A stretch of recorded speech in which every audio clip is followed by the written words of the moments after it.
وَإِذَا سَأَلَكَ عِبَادِي عَنِّي فَإِنِّي قَرِيبٌ أُجِيبُ دَعْوَةَ الدَّاعِ إِذَا دَعَانِ فَلْيَسْتَجِيبُوا لِي وَلْيُؤْمِنُوا بِي لَعَلَّهُمْ يَرْشُدُونَ وَإِذَا سَأَلَكَ عِبَادِي عَنِّي فَإِنِّي قَرِيبٌ أُجِيبُ دَعْوَةَ الدَّاعِ إِذَا دَعَانِ فَلْيَسْتَجِيبُوا لِي وَلْيُؤْمِنُوا بِي لَعَلَّهُمْ يَرْشُدُونَ نحمده ونصلي على رسوله الكريم أما بعد فأعوذ بالله من الشيطان الرجيم بسم الله الرحمن الرحيم ربي اشرح لي صدري ويسر لي أمري واحلل عقدة من لساني يفقه قولي ربي زدني علما اللهم فقهنا في الدين آمين اللهم بارك لنا في أوقاتنا. انسان کمزور پیدا کیا گیا اور کمزور کو سہارے کی ضرورت ہمیشہ رہتی ہے، اور اللہ سے بہتر سہارا کون ہو سکتا ہے؟ لہٰذا ہمیں اسی کو پکارنا چاہیے، اس سے محبت کرنی چاہیے، اس ذات کا قرب حاصل کرنا چاہیے،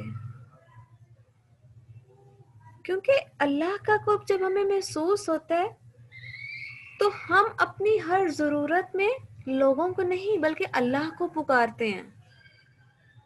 اب دیکھیں قرآن کی آیت کیا فرما رہی ہے، سورۃ البقرہ کی آیت ہے وَإِذَا سَأَلَكَ عِبَادِي عَنِّي فَإِنِّي قَرِيبٌ، اور جب سوال کریں تجھ سے میرے بندے، میرے بندے، خطاب دیکھیں اللہ تعالیٰ کتنے خوبصورت طریقے سے اپنا ہونے کا احساس دلاتے ہیں۔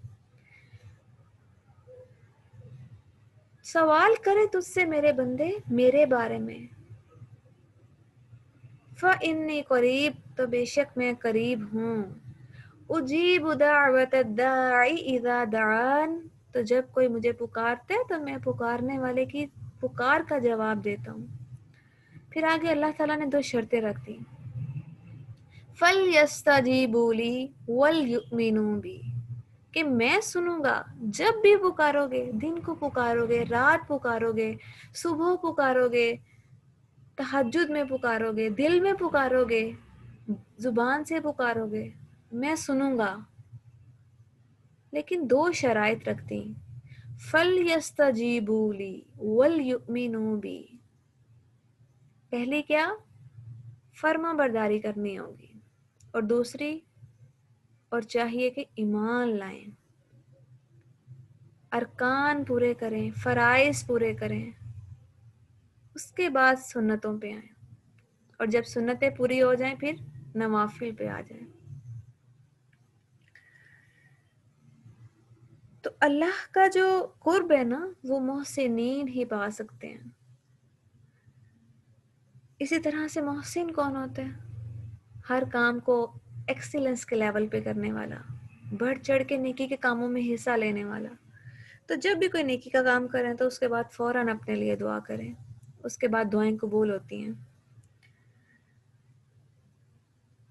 دعا بندے کا اور اپنے رب کے ساتھ جو ہے وہ ایک اللہ اور بندے کے درمیان ایک بہت اسٹرانگ کنیکشن ہے، ایک اسٹرانگ بانڈ ہے، یعنی اس میں کوئی تیسرا نہیں آ سکتا۔ یہ میرے دل کا اور اللہ کا معاملہ ہے، میں اللہ تعالیٰ سے کیا کہہ رہی ہوں یہ میرا دل جانتا ہے نا، تو یہ میرا اور اللہ کا کنیکشن ہوا، اس میں کسی تیسرے کی گنجائش نہیں ہے۔ جب ہم اللہ تعالیٰ سے کوئی چیز مانگ رہے ہوتے ہیں تو ہم اللہ تعالیٰ کے سامنے اپنی کمزوریوں کا اعتراف کر رہے ہوتے ہیں کہ اللہ تعالیٰ میں کچھ نہیں ہوں، آپ کو میری ضرورت نہیں ہے، مجھے آپ کی ضرورت ہے، میں محتاج ہوں اور آپ غنی ہیں۔ اور جب ہم اللہ تعالیٰ سے مانگتے ہیں نا تو اللہ خوش ہوتا ہے، اللہ خوش ہوتا ہے میرا بندہ مجھ سے مانگ رہا ہے۔ اور جب ہم کسی انسان کے پاس جاتے ہیں تو وہ الٹا ناراض ہو جاتا ہے، رحمان سے مانگیں گے تو رحمان خوش، انسان سے مانگیں گے تو انسان ناراض. تو پھر کیا کرنا چاہیے؟ انسان کو چھوڑ کے رحمان کو پکڑ لیں، رحمان سے مانگیں. کوئی بیماری ہے اس سے مانگیں، وہ شفا دینے والا ہے، شفا اسی کے پاس ہے. کوئی بھوکا ہے اس کو پکارے، رزق کی کنجیاں میرے مالک کے پاس ہیں. کسی کے پاس اولاد نہیں ہے اس کو پکاریں، کیونکہ اولاد دینے والا کون ہے؟ اللہ تعالیٰ. پوری دنیا مل جائے آپ کو اولاد نہیں دے سکتی. اسی طرح سے جو چیزیں ہمیں ناممکن لگ رہی ہوتی ہیں، ہمارے لیے مشکل ہوتی ہیں، اس کے تو خزانوں میں کمی نہیں ہے، وہ اس کے لیے تو بہت آسان ہے. تو یقین رکھ کے اپنے مالک سے مانگیں.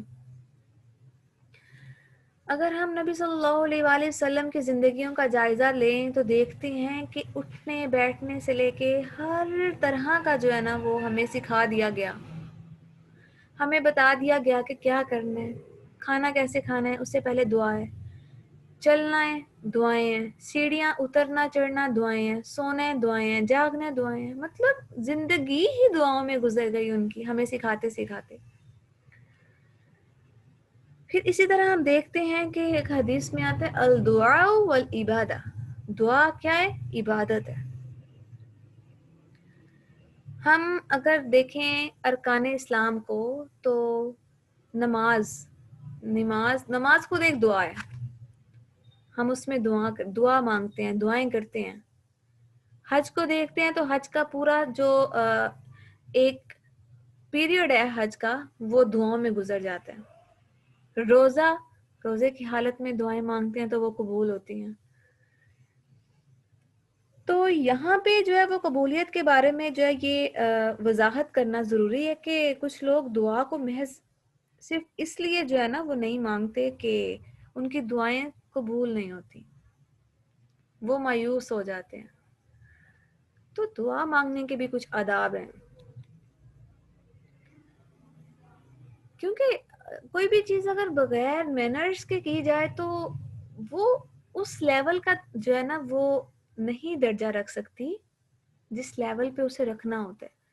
تو اللہ تعالیٰ سے تو مانگنا ہے تو اللہ تعالیٰ تو بہت عالی شان ہے. تو پھر اللہ تعالیٰ سے اللہ تعالیٰ کی عظمت کو، اس کی بڑائی کو دیکھ کے مانگیں.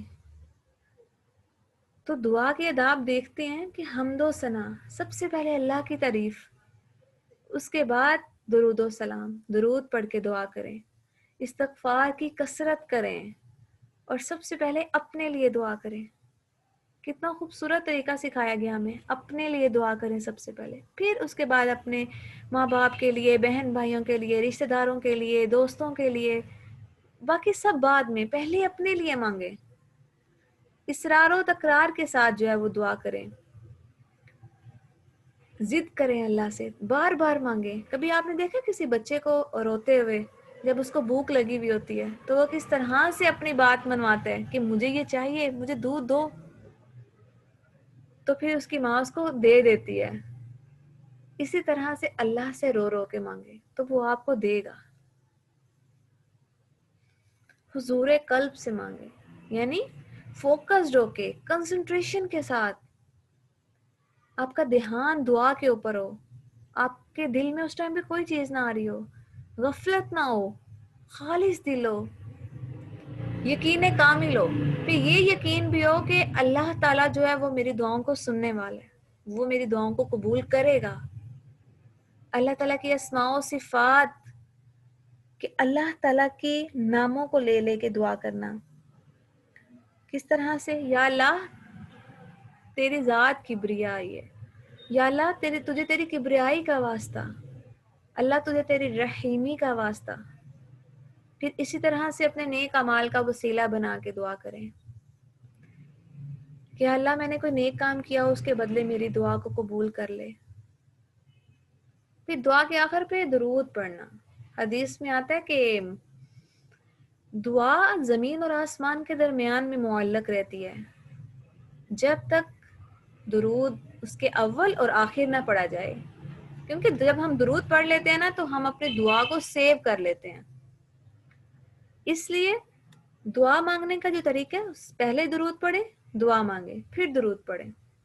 یا اگر آپ نے کوئی دعا نہیں مانگنی، بعض دفعہ ایسا ہوتا ہے ہم ہاتھ پھیلاتے ہیں، ہمارے ذہن میں کوئی دعا نہیں آتی، تو اس ٹائم پہ کیا کریں؟ صرف درود ہی پڑھتے جائیں، کیونکہ نبی صلی اللہ علیہ وسلم نے فرمایا تھا درود بھی ایک مکمل دعا ہے، آپ کی ساری حاجات پوری ہو جاتی ہیں اگر آپ کچھ بھی نہیں مانگتے سوائے آپ درود پڑھتے جاتے ہیں. تو یہاں پہ قبولیت کی جو ہے وہ دعا کے بارے میں بتا دیا گیا، قبولیت کی صورتیں بتا دی گئی ہمیں کہ یا تو جب ہم دعا کرتے ہیں تو وہ ایز اٹ از پوری ہو جاتی ہے، جو ہم نے مانگا ہمیں مل گیا. دوسرا جو ہے اس کی کیٹیگری ہے وہ یہ آتی ہے کہ دعا ہم مانگتے ہیں تو کوئی نہ کوئی ہم پہ نا آزمائش آ رہی ہوتی ہے، تو وہ جو دعا ہے نا ہماری، وہ ہماری آزمائش کو ہمارے سے آنے سے پہلے جو ہے نا وہ روک دیتی ہے، ہم سے وہ آزمائش ٹل جاتی ہے. اور تیسری وہ آخرت کے لیے سٹور کر دی جاتی ہے. ہم اپنا بینک بیلنس سٹور کرتے ہیں نا، تو دعا بھی اسی طرح سے سٹور کر دی جاتی ہے. حدیث میں آتا ہے قیامت کے دن انسان کو اس کا نامہ اعمال دکھایا جائے گا، تو جب وہ دیکھے گا کہ اس کے دعا کا اجر کتنا تھا تو وہ تمنا کرے گا کاش میری دنیا میں کوئی دعا قبول ہی نہ ہوئی ہوتی. لیکن ہمارا حال کیا ہے؟ ہم کیا کرتے ہیں؟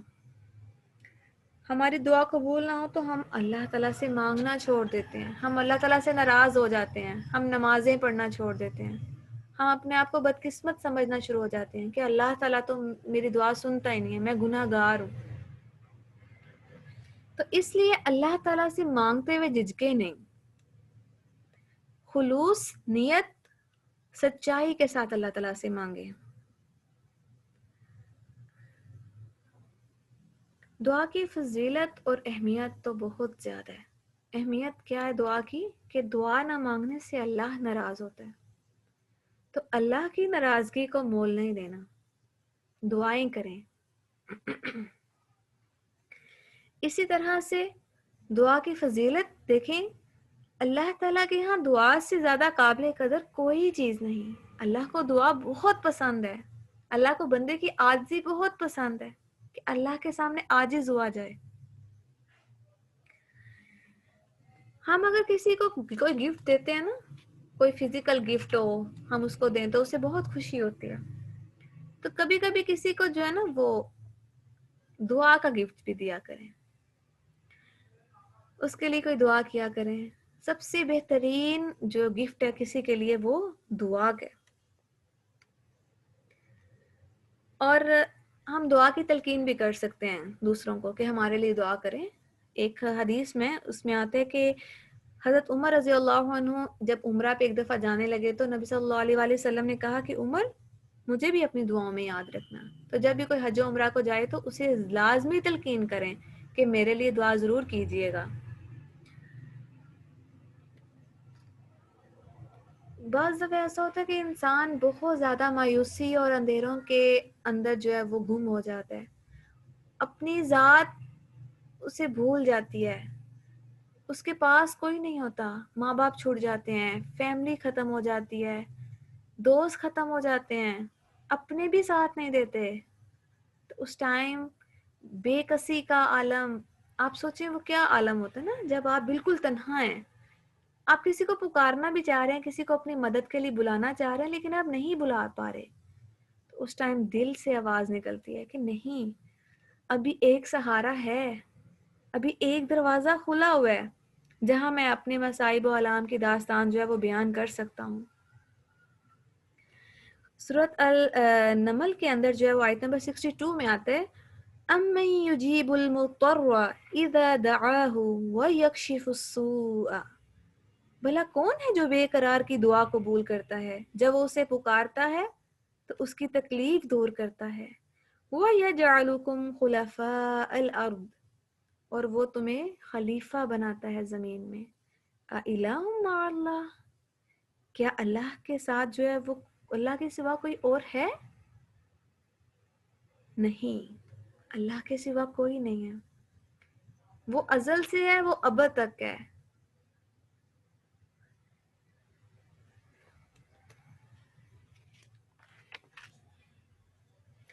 اگر ہم اپنے انبیاء کرام کو دیکھیں، ان کی زندگیوں کا جائزہ لیں، تو آپ دیکھیں کہ ابراہیم علیہ السلام کی دعا کتنے ہزاروں سال بعد قبول ہوئی، لیکن وہ مایوس نہیں ہوئے، وہ دعائیں کرتے گئے۔ نبی صلی اللہ علیہ وآلہ وسلم کی حدیث میں آتا ہے کہ آپ صلی اللہ علیہ وسلم نے کہا کہ میں ابراہیم علیہ السلام اپنے باپ کی، یعنی ان کو باپ تھے وہ، تو میں ان کی دعاؤں کا نتیجہ ہوں۔ اسی طرح سے آپ دیکھیں کہ یونس علیہ السلام کو جب مچھلی جو ہے وہ اپنے پیٹ میں نگل گئی، تو اس ٹائم انہوں نے کیا کیا؟ دعا۔ یوسف علیہ السلام کی زندگی دیکھتے ہیں تو جب ان کو عورت نے پھسلانا چاہا تو اس نے کیا کیا؟ انہوں نے دعا کی۔ حضرت ایوب علیہ السلام کی بیماری دیکھیں کتنی تھی، شفا یاب ہوئے، کس چیز سے؟ دعاؤں سے۔ اسی طرح سے حضرت لوط علیہ السلام کی قوم نے ان کو جلا وطن کرنا چاہا، انہوں نے دعا کی اور اللہ تعالیٰ نے ان کی قوم کو غرق کر دیا۔ حضرت موسیٰ فرعون کے پاس جاتے ہیں تو کیا کر کے جاتے ہیں؟ سب سے پہلے دعا کر کے جاتے ہیں اللہ تعالیٰ سے۔ نبی صلی اللہ علیہ وآلہ وسلم کو طائف کے اندر پتھر مارے جاتے ہیں تو آپ کیا کرتے ہیں؟ دعائیں۔ اب سوچیں کہ کہاں سے دعائیں چل رہی ہیں، آدم سے لے کے محمد صلی اللہ علیہ وآلہ وسلم تک ہر نبی دعائیں کر رہے ہیں، دعائیں سکھا رہا ہے۔ کچھ لوگ ہیں تو مطلب اکثر لوگوں کو میں نے دیکھا ہے، آپ نے بھی دیکھا ہوگا کہ دعا کے بارے میں ایک غلط فہمی پیدا ہو جاتی ہے کہ میں تو گناہ گار ہوں تو میری تو دعا قبول نہیں ہوتی، تو آپ نیک ہیں، آپ میرے لیے دعا کرتے ہیں۔ تو یاد رکھیں، گناہ کی مہلت اللہ نے دی ہوئی ہے، گناہ سے پلٹ آئے، اللہ آپ کی دعا سنے گا۔ اللہ گناہ گاروں کی بھی دعا سنتا ہے، وہ تو کافروں کو بھی دیتا ہے، ہم تو مسلمان ہیں الحمدللہ۔ تو جب ہم اللہ کے ساتھ جو ہے وہ کنیکشن اپنا توڑ دیتے ہیں نا، ہم کسی انسان کو انوالو کر لیتے ہیں اس میں کہ آپ نیک انسان ہیں، آپ میرے لیے دعا کریں، تو ہم کیا کر رہے ہوتے ہیں؟ ہم نے اپنا کنیکشن اللہ سے کمزور کر کے اس انسان کے ساتھ مضبوط کر لیا۔ جو پریورٹی ہمیں اللہ کو دینی چاہیے تھی، ہم نے کیا کیا؟ ہم نے اس انسان کو دینی شروع کر دی۔ اسی طرح سے تقدیر کو صرف اور صرف دعا بدل سکتی ہے۔ اکثر ہم نے دیکھا ہے کہ کوئی بھی ہمیں مشکل آ جاتی ہے یا ہم سے کوئی غلط کام ہو جاتا ہے تو ہم تقدیر کو جو ہے وہ برا بلا کہتے ہیں کہ میری تو قسمت میں یہ لکھا ہوا تھا، یہ تو ہونا ہی تھا، میری قسمت میں لکھا تھا۔ تو یاد رکھیں، دعا تقدیر کو بدل سکتی ہے۔ نبی صلی اللہ علیہ وآلہ وسلم کو اللہ تعالیٰ نے دعا سکھائی، اس کے اندر تھا اللہم انی اعوذ بک من سوء القضاء، اے اللہ ہم برے فیصلے سے تیری پناہ چاہتے ہیں۔ اگر اللہ تعالیٰ اپنی مخلوق کے بارے میں پہلے سے کیے ہوئے فیصلوں کو بدلنے پر قادر نہیں تو ان دعاؤں کے الفاظ بالکل بے معنی اور بے مقصد ہو کر رہ جاتے۔ تقدیر کو کوئی شے نہیں بدل سکتی مگر دعا۔ پھر اسی طرح سے دعا کے ساتھ ساتھ دوا بھی لازمی ہے۔ اسباب اختیار کریں، کوشش کریں، پھر دعا کریں۔ ایک صحابی نبی صلی اللہ علیہ وآلہ وسلم کے پاس آئے تو انہوں نے کہا کہ یا رسول اللہ صلی اللہ علیہ وآلہ وسلم، میں اپنی اونٹنی کو باندھوں اور اللہ پر توکل کروں یا میں اپنی اونٹنی کو چھوڑ دوں اور اللہ پر توکل کروں؟ تو آپ صلی اللہ علیہ وآلہ وسلم نے کہا پہلے اسے باندھو پھر توکل کرو، یعنی پہلے کوشش، اسباب اختیار کرو، پھر اللہ پہ توکل کرو۔ اسباب پہ بھروسہ نہیں کرنا، بھروسہ رب کی ذات پہ کہ وہ پورا کرے گا میرے کاموں کو۔ پھر جو سب سے زیادہ بہترین دعا، اللہ سے مغفرت مانگنا، توبہ استغفار کرنا، گناہوں سے پلٹ آنا۔ حدیث میں آتا ہے ہر شخص خطا کار ہے، گناہ کرنے والا ہے، اور بہترین خطا کار کون ہے؟ توبہ کرنے والا۔ تو اللہ تعالیٰ کو بہت پسند ہے جب اللہ تعالیٰ کا بندہ اللہ تعالیٰ کے سامنے رجوع کرتا ہے۔ توبہ کا تو مطلب ہی یہ ہے کہ پلٹ آنا واپس۔ تو توبہ کی بھی کچھ شرائط ہیں، جیسے جو گناہ کیا اس پہ شرمندگی، اور جب توبہ کریں تو آئندہ نہ کرنے کا عہد کریں۔ پھر توبہ کے وقت کے اندر توبہ کا وقت کب تک ہے؟ جب تک موت کا عالم سٹارٹ نہیں ہوتا، نزا کا عالم شروع نہیں ہوتا، اس سے پہلے تک ہماری توبہ قبول ہو جاتی ہے۔ تو یہ مت سوچیں کہ ابھی تو زندگی پڑی ہے، نہیں، ہم نے اگلا لمحہ نہیں دیکھا، گناہ ہو گیا فوراً معافی۔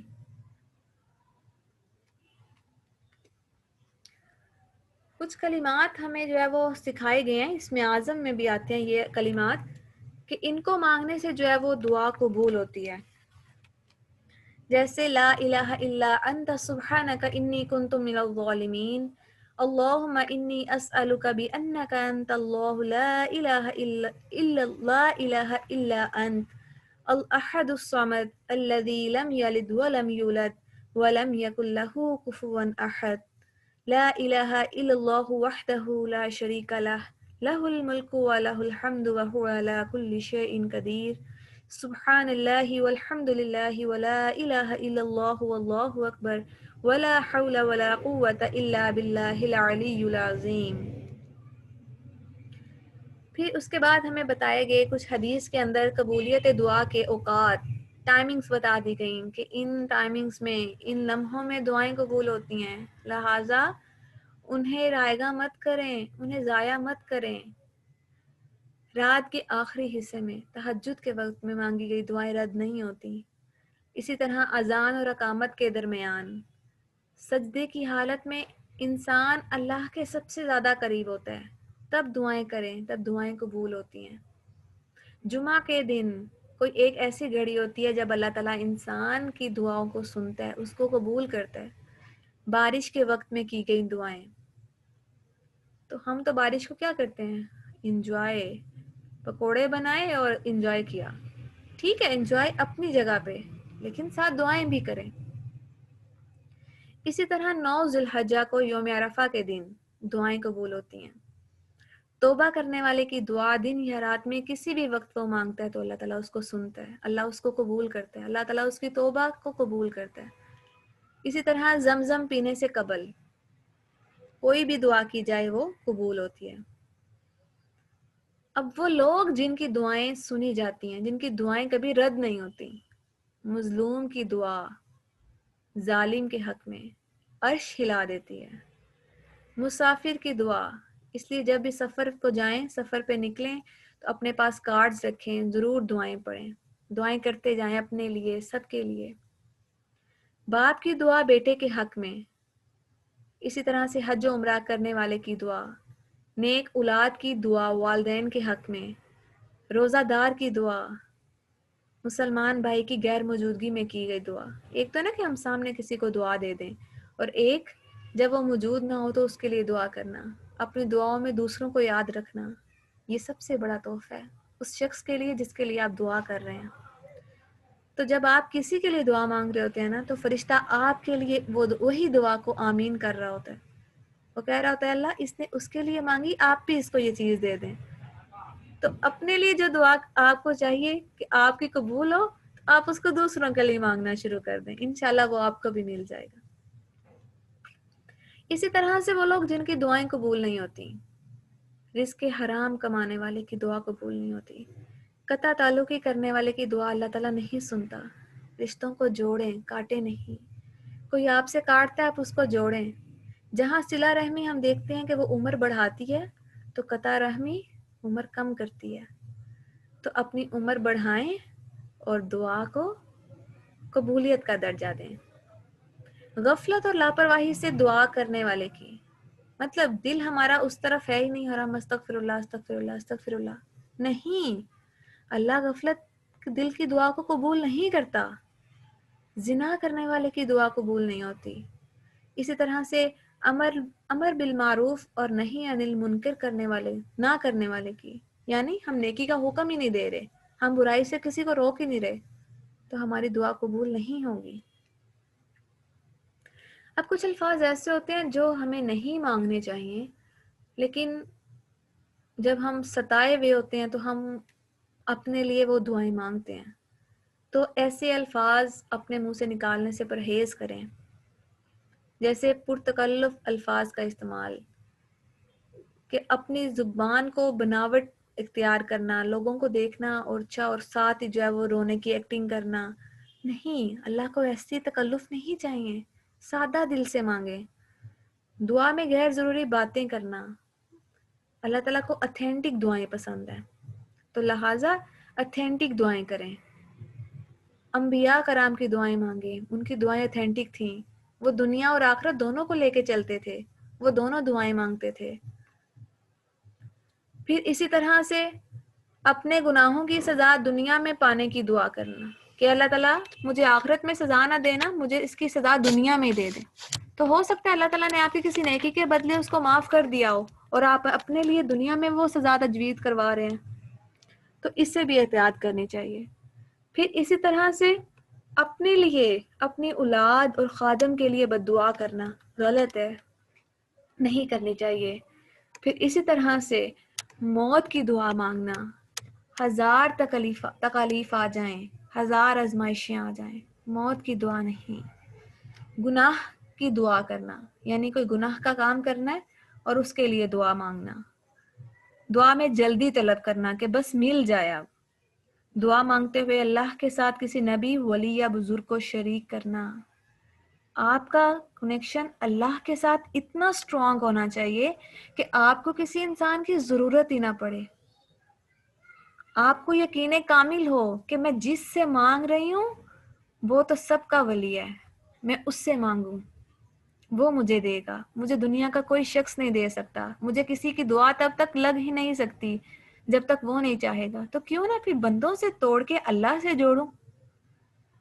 پھر اسی طرح سے نبی صلی اللہ علیہ وآلہ وسلم سے ثابت شدہ دعا میں رد و بدل کرنا، یہ بھی غلط ہے. کوئی الفاظ چینج نہیں کرنے، جو ایز اٹ از نبی صلی اللہ علیہ وآلہ وسلم نے مانگے ویسے ہی دعا میں مانگے. اللہ تعالیٰ سے میری دعا ہے اللہ تعالیٰ ہم سب کو دعائیں کرنا سکھا دے. اللہ تعالیٰ ہمیں اپنا قرب عطا کرے. اللہ تعالیٰ ہم سب کو اپنے اور اپنے دین کے لیے چن لے. اللہ تعالیٰ ہم سب سے راضی ہو جائے. آپ سب کے لیے میری ایک دعا جو مجھے بہت پسند ہے. اضحک اللہ سنک، اللہ تعالیٰ آپ کو ہمیشہ ہنستا مسکراتا رکھے. وآخر دعوانا ان الحمد للہ رب العالمین. سبحانک اللہم وبحمدک نشہد ان لا الہ الا انت استغفرک نستغفرک ونتوب الیک. بارک اللہ فیکم. السلام علیکم ورحمۃ اللہ وبرکاتہ.